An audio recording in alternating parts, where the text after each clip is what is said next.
So I kind of jumped at the opportunity to be able to come to an ICP-specific conference because I am still quite early in my career. So getting to talk to other people that are on my similar wavelength in terms of skill and experience has been very cool to hear about the kinds of problems or issues they've been facing, and they can offer me solutions and I can offer them just because the samples that we work with are different.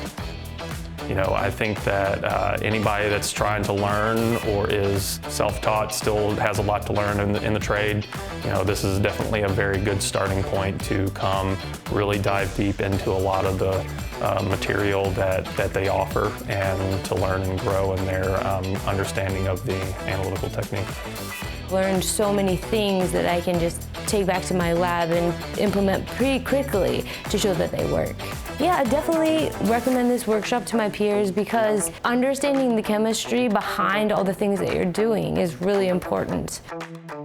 But I like coming mostly because I get to learn what new things are out there, whether it's through customers and their troubleshooting of sample prep, or if it's just new things to learn on the ICP with standards. I think the experience you get here is just really invaluable. I can't say it enough. The IV people are really, really great at what they do. You can't walk away without learning a small thing. Every time I come here over the past 5 years, I've learned something new, so I can't recommend it enough.